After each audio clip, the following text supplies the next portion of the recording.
This is Dre. And Jay. Derek the Jedi. And Bob.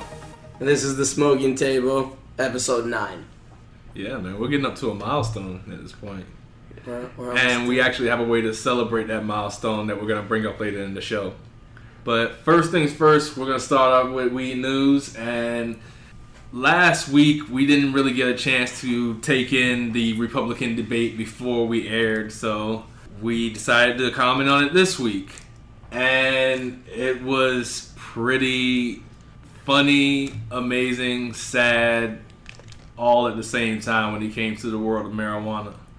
So before we get into that, we're going to go ahead and let you guys listen to first the full word-from-word speech of each one of the Republican candidates on the topic of marijuana, or lack thereof, considering that a lot of them decided to deflect to other issues, which you'll see.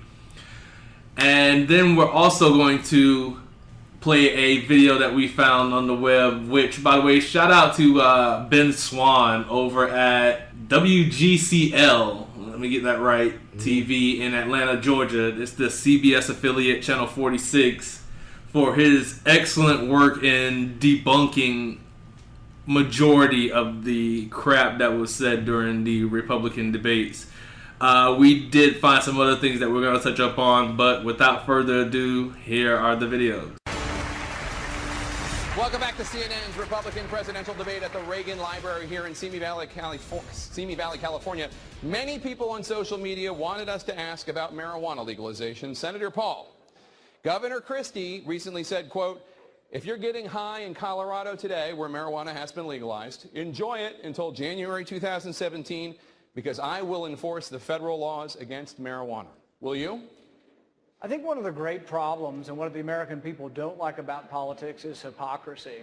People who have one standard for others and not for themselves. There's at least one prominent example on the stage of someone who says they smoked pot in high school. And yet the people who are going to jail for this are poor people, often African Americans and often Hispanics. And yet the rich kids who use drugs aren't. I personally think that this is a crime for which the only victim is the individual. And I think that America has to take a different attitude. I'd like to see more rehabilitation and less incarceration.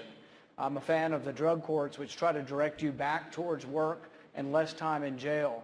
But the bottom line is the states, we say we like the 10th Amendment until we start talking about this. And I think the federal government's gone too far.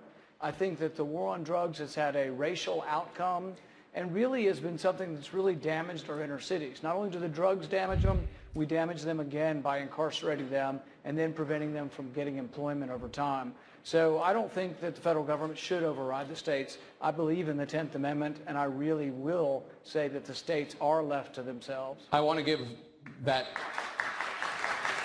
person that you called a hypocrite an opportunity to respond. Do you want to identify that person? Well, I think if we left it open, we could see how many people smoked pot in high school.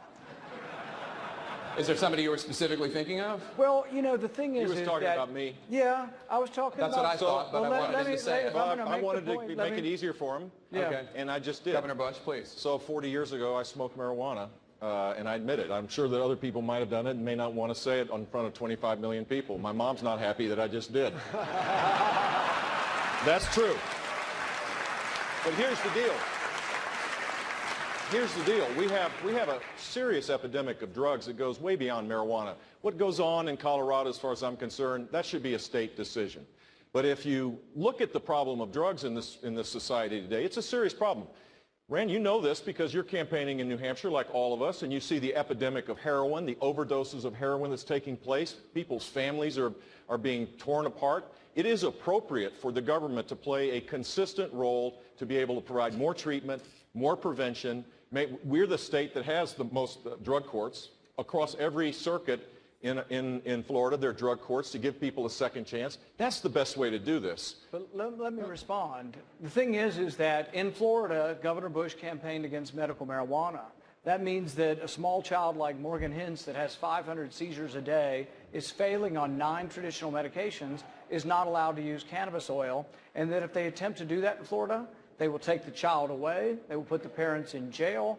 And that's what that means. If you're against allowing people to use medical marijuana, you'll actually put them in jail. Ray, and actually, under the you're current wrong about this. circumstances, kids who had privilege like you do don't go to jail, but the poor kids in our inner cities go to jail. I don't think that's fair, and I think that we need to acknowledge it, and it is hypocritical to still want to put poor people in jail. I don't want to put poor people in jail, Rand. Well, Here's the deal. You oppose medical marijuana? No, I did not oppose when the legislature passed the bill to deal with that very issue. That's the way to solve this problem. Medical marijuana on the ballot was opened up. There's a huge loophole. And it was the first step towards getting to a Colorado place. And as a citizen of Florida, I voted no. But that means you'll put people in jail. I want to go right now. Wait a I want to go right now. May I Jake, just you brought my issue up. That's true. Go ahead, Christine, please. You know, I enjoyed the interplay. Thank you, gentlemen. I just say this. You know, first off, New Jersey is the first state in the nation that now says if you are a nonviolent, non-dealing drug user, that you don't go to jail for your first offense. You go to mandatory treatment. You see, as Jake, I'm pro-life. And I think you need to be pro-life for more than just the time in the womb. It gets a lot tougher when they get out of the womb. And when they're the 16-year-old drug addict in the Florida County lockup, that life is just as precious as the life in the womb. And so that's why I'm for rehabilitation, why I think the war on drugs has been a failure. But I'll end with this. That doesn't mean we should be legalizing gateway drugs. And if Senator Paul thinks that the only victim is the person, look at the decrease in productivity. Look at the way people get used and move on to other drugs when they use marijuana as a gateway drug. It's not them that are the only victims. Their families are the victims too. Their children are the victims too. And their employers are the victims also. And that's why I'll enforce the federal law, while you can still put an emphasis on rehabilitation, which we've done in New Jersey. Yeah, you may respond, and then I'll bring in you, Ms. Fiorina. Understand what they're saying. If they're going to say we are going to enforce the federal law against what the state law is, they aren't really believing in the 10th Amendment. Governor Christie would go into Colorado, and if you're breaking any federal law on marijuana, even though the state law allows it, he would put you in jail. If a young mother is trying to give her child cannabis oil for medical marijuana for seizure treatment, he would put her in jail if it violates federal law. I would let Colorado do what the 10th Amendment says. This power, we were never intended to have crime dealing at the federal level. Crime was supposed to be left to the states. Colorado's made their decision, and I don't want the federal government interfering and putting moms in jail who are simply trying to get medicine for their kid. And Senator Paul knows that that's simply not the truth. In New Jersey, we have medical marijuana laws, which I've supported and implemented. This is not medical marijuana. This goes a much further step beyond. This is recreational use of marijuana. This is much different. And so while he'd like to use a sympathetic story to back up his point, it doesn't work. I'm not against medical marijuana. We do it in New Jersey. But I am against the recreational use of marijuana. If he wants to change the federal law, get Congress to pass a law to change it and get a president to sign it. May I respond? Yes, Senator Paul. Here's the thing is he doesn't want to make it about medical marijuana, but what if New Jersey's medical marijuana contradicts the federal law? He's saying he will send the federal government in and he will enforce the federal law. That's not consistent with the 10th Amendment. It's not consistent with states' rights, and it's not consistent with a conservative vision for the country. I don't think we should be sending the federal police in to arrest a mother and separate them from their child for giving a medicine to their child for seizures. And Jake, I want to bring in Ms. Fiorina. I want to bring in Ms. Fiorina on this issue. I very much hope that I am the only person on this stage who can say this, but I know there are millions of Americans out there who will say the same thing. My husband Frank and I buried a child to drug addiction. So we must invest more in the treatment of drugs. I agree with Senator Paul. I agree with states' rights. But we are misleading young people when we tell them that marijuana is just like having a beer. It's not. And the marijuana that kids are smoking today is not the same as the marijuana that Jeb Bush smoked 40 years ago. We do, sorry, Barbara. We do need criminal justice reform. We have the highest incarceration rates in the world. 2/3 of the people in our prisons are there for nonviolent offenses, mostly drug-related. It's clearly not working. But we need to tell young people the truth. Drug addiction is an epidemic, and it is taking too many of our young people. I know this sadly from personal experience. It didn't get much time in the CNN debate, but the issue of marijuana did come up at issue. Are these candidates actually hypocrites for their views on marijuana? And do they know what they're talking about, or are they just selling fear? This is a reality check you won't see anywhere else. Well, during last week's CNN debate, there were a lot of issues that came up, frankly, and mostly the candidates talked about each other. But in the slim sections that dealt with policy, one issue had some fairly interesting responses: marijuana. There's at least one prominent example on the stage of someone who says they smoked pot in high school. And yet the people who are going to jail for this are poor people, often African Americans and often Hispanics. And yet the rich kids who use drugs aren't. So 40 years ago, I smoked marijuana, and I admit it. I'm sure that other people might have done it and may not want to say it in front of 25 million people. My mom's not happy that I just did. So Jeb Bush admits that 40 years ago he smoked marijuana, and he's probably right that at least some of the other candidates who are running against him for president have as well. So what? The real issue here is the one of hypocrisy. Does Bush or other politicians have one set of standards for themselves and a one set for others? And it is hypocritical to still want to put poor people in jail. I don't want to put poor people in jail, Rand. Well, here's the deal. You oppose medical marijuana? No, I did not oppose when the legislature passed the bill to deal with that very issue. That's the way to solve this problem. The medical marijuana on the ballot was opened up. There's a huge loophole. And it was the first step towards getting to a Colorado place. And as a citizen of Florida, I voted no. So Bush voted against medical marijuana as a private citizen only? Actually, no, that's not true. In 2014, the Tampa Bay Times reported that Bush did, in fact, campaign against Florida's medical marijuana initiative, saying, quote, "I strongly urge Floridians to vote against Amendment 2 this November." The medical marijuana bill in Florida did fail. Then Carly Fiorina jumped in. My husband Frank and I buried a child to drug addiction. So we must invest more in the treatment of drugs. I agree with Senator Paul. I agree with states' rights. But we are misleading young people when we tell them that marijuana is just like having a beer. It's not. And the marijuana that kids are smoking today is not the same as the marijuana that Jeb Bush smoked 40 years ago. So let's talk about those two claims. Is marijuana like having a beer? Well, no. It's actually safer. According to the federal government's National Survey on Drug Use and Health, finds that marijuana causes fewer trips to the emergency room than alcohol or even over-the-counter pharmaceuticals per 1,000 users.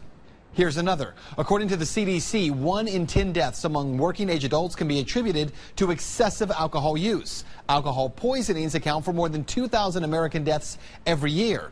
Well, meanwhile, most experts say there has never been a documented overdose death from marijuana use in someone without an underlying condition.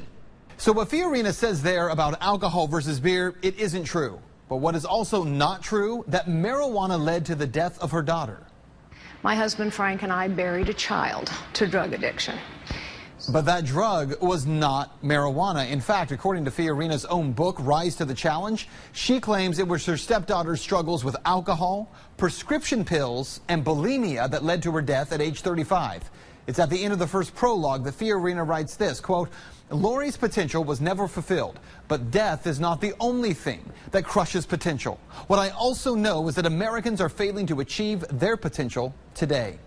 So what you need to know is that while technically Fiorina didn't say which drug was responsible for her stepdaughter's death, she was entirely dishonest by making the next statement out of her mouth about marijuana use. Why isn't Carly Fiorina calling for a ban on prescription drugs? Why not a ban on alcohol? We've already tried that. Meanwhile, marijuana, which should be called cannabis really here, comes in hundreds of strains. And today, tens of thousands of American families are benefiting from cannabis oil. It's helping to cure children with epilepsy and treating people who are dying of cancer. Fiorina's statements and the policies she advocates would rob those families of hope while doing nothing to prevent the tragedy that she and her husband went through. That's Reality Check. Let's talk about that tonight on Twitter. All right, so thank you very much for sitting through what was a little painfully long, we know, but we thought it was important for you to get the whole story before the snippets and what we were going to go through to debunk. So again, shout out to Ben Swan, and here are some of the things that we also found on top of it that was wrong with the situation. Alright, so first off, I want to say what's up to Ben Swann too, because he tore it up. It was awesome. But Rand Paul is beast. Like, he went at Bush about the whole marijuana and going against it going forward and whatnot, to the point where he actually, like, used a child with a real name and used that the child is using marijuana for the child's seizures and whatnot, that Jeb Bush would actually, like, throw them in jail for using the marijuana medically for the child's seizures. All right, so my issue with Jeb Bush was that, I mean, obviously what Ben Swann pointed out, that he actually lobbied for no on the marijuana amendment. Even on top of that, he had the gall to bring up the CBD bill. The CBD bill that was signed. Like, I mean, this was the one thing that everybody can get on the same page for, and, you know, let's approve the CBD oil and get it out to the kids with seizures and, you know, help that part of the community. Because, I mean, that's really the most important, you know? It's medical marijuana. It's not just to get high, get fucked up or whatever, but, like, it helps, and people need it. Yeah. And trying to stop that is just... Like, I think it's just ballsy that he brought it up, considering that, like, he didn't even mention that, like, we still have no one growing. Nope. We have, like, nobody licensed to sell. Like, none of this stuff is anywhere close to being done. It's not, and it's sad. Yeah.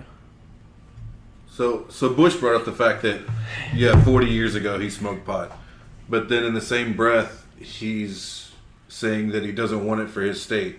But he's okay with it for other states. So he's, like, not trying to back it, stop it down for everyone. He's just saying that him for Florida doesn't want it, but he's cool with Colorado doing their own thing. He's not going to press it for federal law like how Chris Christie is going to do. Yeah, because I'm glad Christie's next, because this young man... He's young. He's young. Yeah. Like, besides, and I mean, I want you to make your point first, because this is the deflection tactics that we talk about all the time. I mean... Because, okay, so when asked about the marijuana thing and how you handle it, they asked him, you will enforce federal laws. So answering the question, all of a sudden he starts talking about how he's pro-choice and he's okay with abortions and this other stuff, but then trying to connect abortions to rehab for drug use, not even specifically marijuana, but drugs. And so he was asked, will you stop these people using marijuana by using federal law? And he completely changed it to a whole other thing that was just ridiculous. Like, that's the only thing. As soon as I heard abortions or pro-life, I was like, what the hell is he talking about? It's not even close to the question.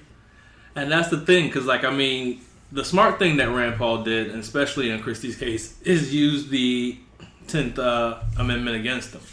And the fact that, I mean, you can't say that you're for state rights, but then as you're going to enforce federal laws. Because, I mean, the federal laws, there are no federal laws for medical marijuana right now. There are no federal laws for recreational marijuana right now. So, I mean, if you're going to go after recreational by saying that you're going to enforce federal law, then you're also leaving it open for medical marijuana users to be arrested, because, I mean, there's no federal law on the books protecting them. They're only protected by state laws. Yeah, that's the fucked up part. He went on to say that New Jersey does have CBD, but he didn't say, like, how that was affecting or how it was used in his state or how he thought that medical marijuana could impact his state.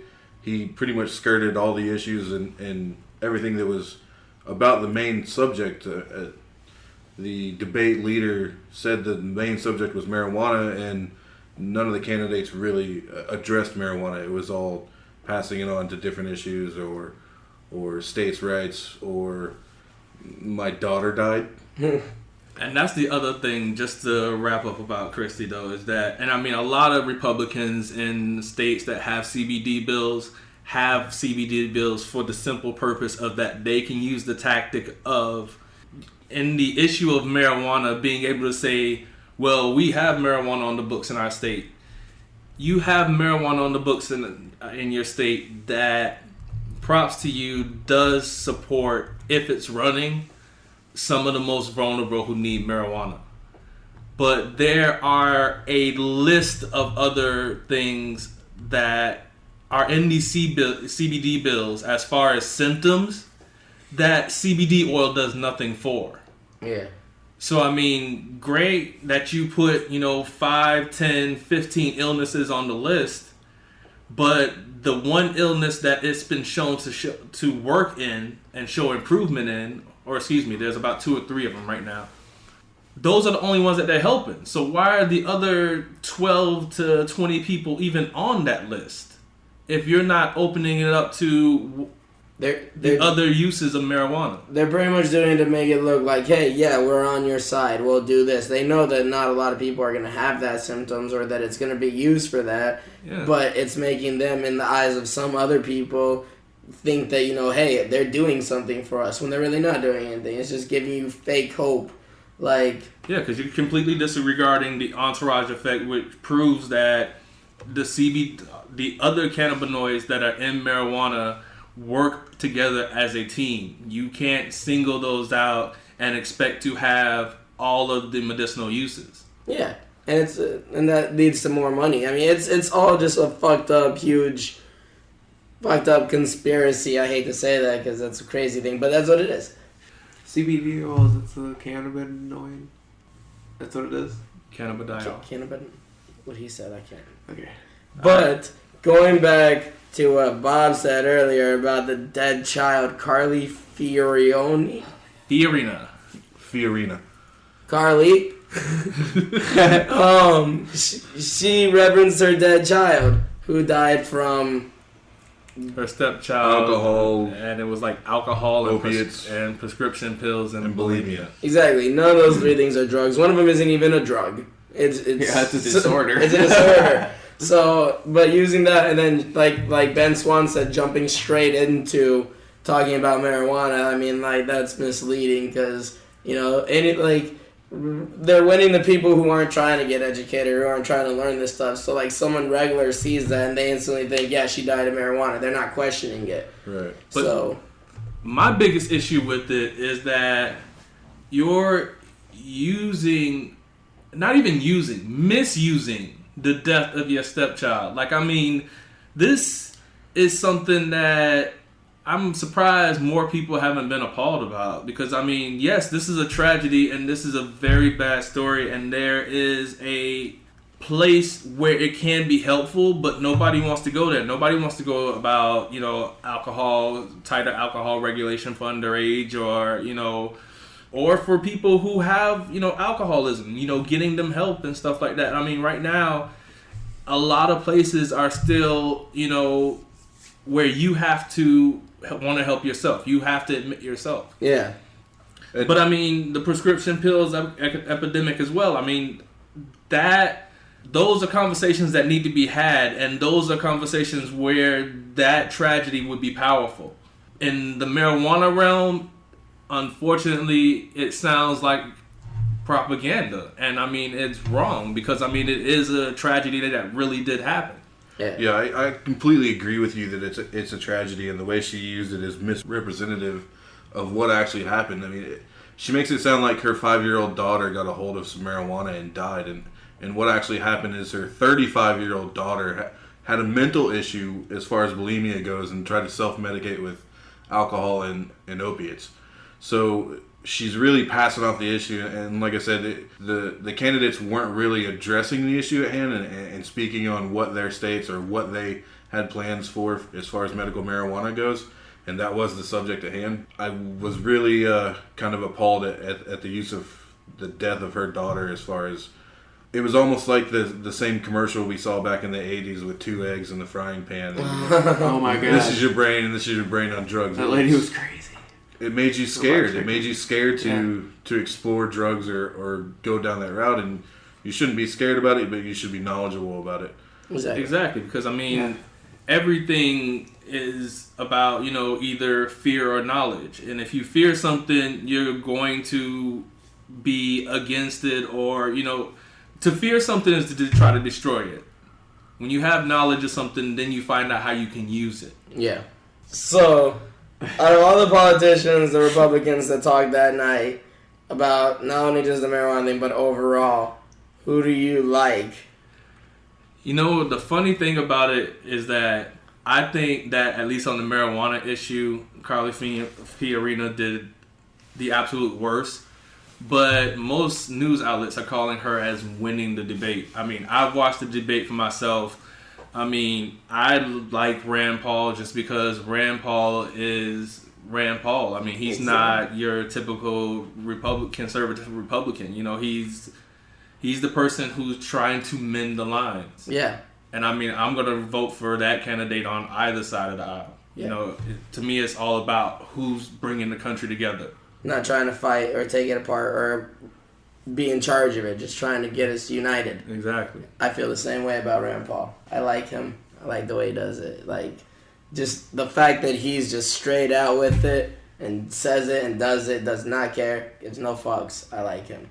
But he has good plans. He has good ideas. I like the structure of him. I really like Rand Paul. He's cool. Yeah, he is. He's awesome. Yeah. I see. Not to mention Dre thinks Carly's hot. Oh, she is hot. I don't care what anybody says. She's hot. All right. If I had to vote for, if I had to have a woman president, I'd rather have her over whatever the fuck Hillary Clinton is. Okay? Because I don't understand that. I don't know what's happening here or here. I can see the diaper outline. She's dumb. Rand Paul. Yeah, but I like his attitude. I have. She's gotten better over the years. No. All right, so as a part of technology today, we have our little surprise for our 10th episode that we want to announce. Bob? Oh, everybody's looking at me. So earlier today, I actually came across a radio station that was interviewing somebody as far as the medical marijuana movement goes in Florida, and their podcaster or radio station or whatever had a super cool little chat program so that you could actually talk to the people that were on air and ask questions real time.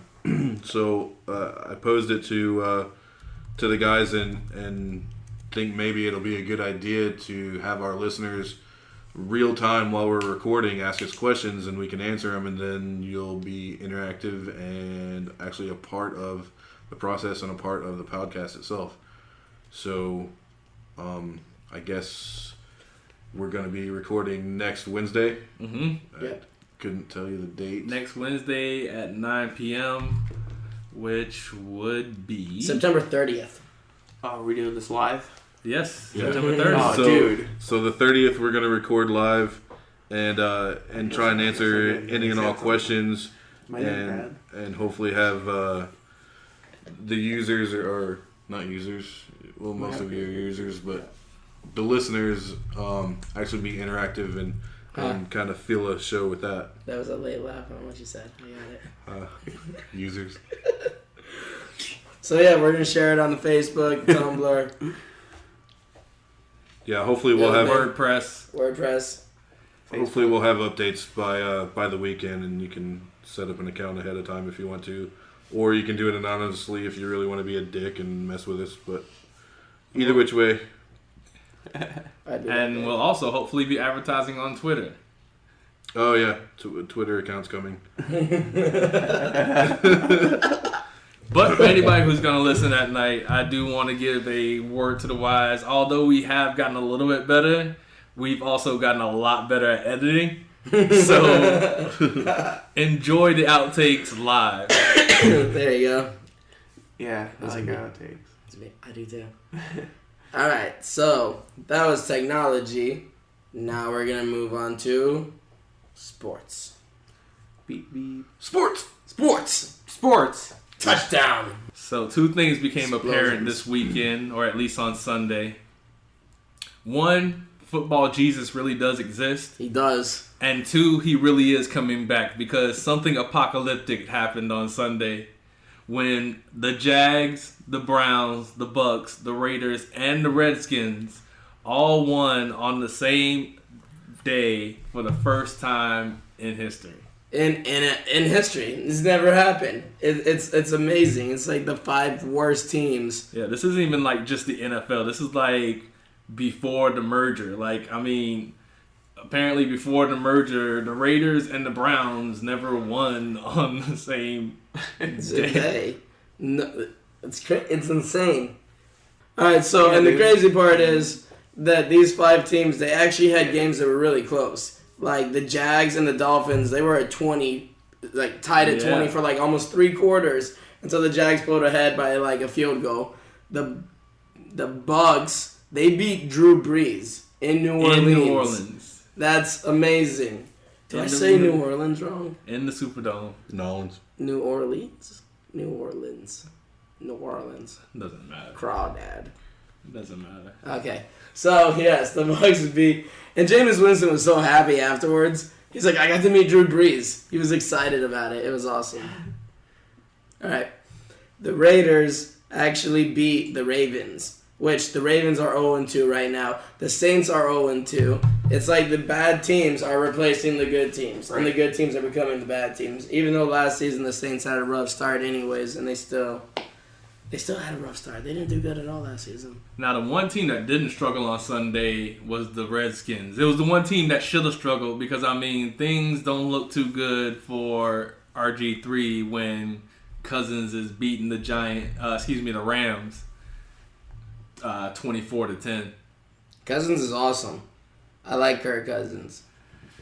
Yeah, RG3 doesn't like him.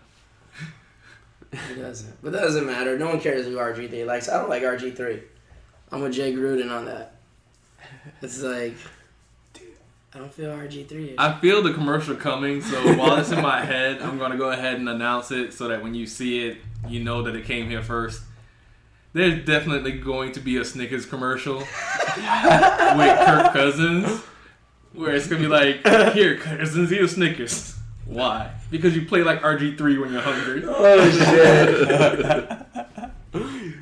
Here you go. You turn into Godzilla when you're So when it comes, Snickers, you need to cut me that check. There you go, Snickers. You asked for a lot of checks. No one's ever cut us one yet. I wish they would. You need to get it out there, man. Oh, man, Gary Busey. Because he's the one that owes us. He's on Dancing with the Stars now. Did you see that? He does the nay-nay. Oh, wow. You have to look at it. I was going to ask you how that fitted into sports, but Gary Busey doing the nay-nay can be whatever category it wants. It can be anything. Gary Busey can be anything, okay? Gary Busey is amazing. He's a god. But not God. A Greek god. I'll say that. Yeah. Because they're statues now. Yeah. He is definitely the captain of his own ship. He is. He's crazy. And, like, he's, like, sane crazy, which is, like... Gary Busey, right? Yeah, Gary Busey. He's crazy, dude. Awesome. But back to sports. So, like I said, the people who won, the Ravens are 0-2, the Saints are 0-2, the Dolphins are 1-1, but the Jags and the Dolphins had a pretty good game. It's probably one of the most interesting games of the night or day. Yeah, and I mean, that one win that the Dolphins has is over the Redskins, so it's really not much of a win anyways. But, hey, Harvard says that the Dolphins are going to the Super Bowl this year. And Harvard's a smart school. And they know everything said about something football. really dumb.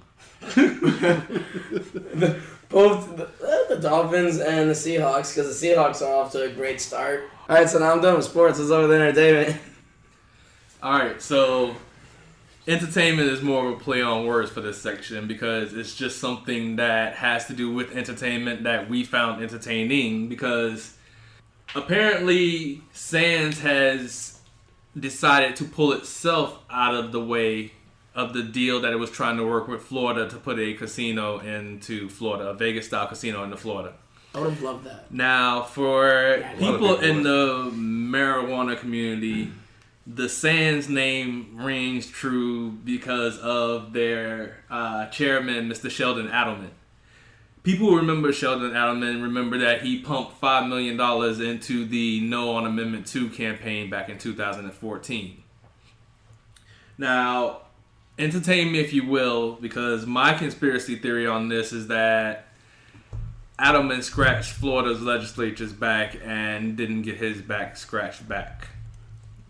If you follow me on that. Back to scratcher. So what you're saying is, during the last campaign, Florida asked Adelson to pump in money to go against medical marijuana, and now Florida's not playing nice with the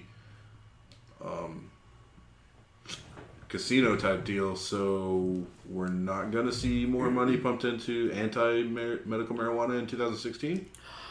That is what I'm thinking, because I mean, and this is purely my speculation. I mean, I don't think that Florida government necessarily went to Adelman and asked him to pump money into the campaign, but I mean, if you want to get a legal casino in Florida and you know that Florida lawmakers are shitting bricks because it looks like this medical marijuana amendments was actually going to pass, it may just be a nice thing for you to do to pump $5 million into the No campaign.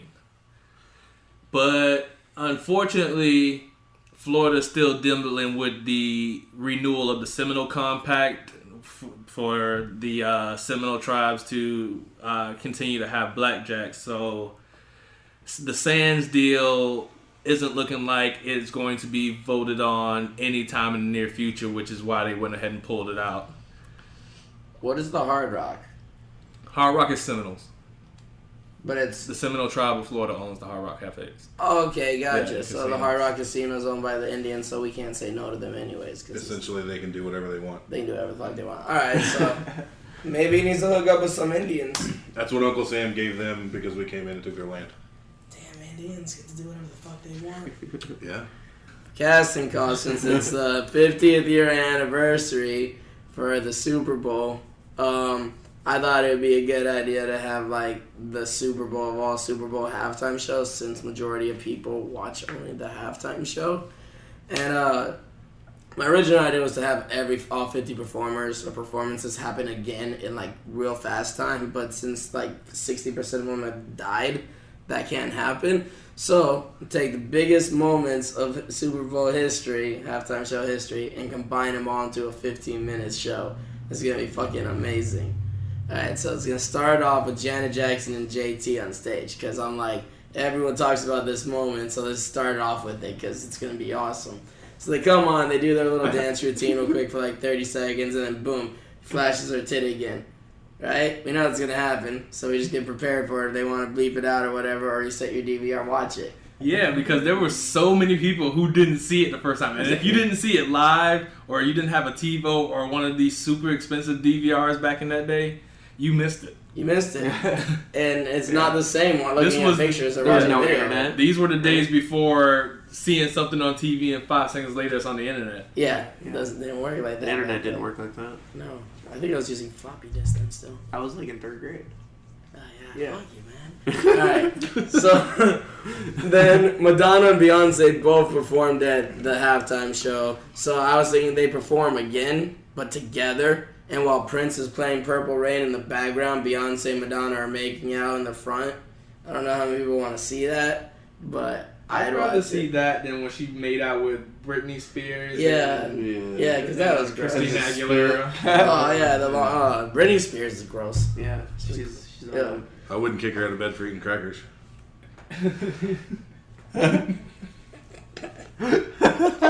Fuck the crackers. She is still hot. She just had a rough life. That's all. She's not hot anymore, okay?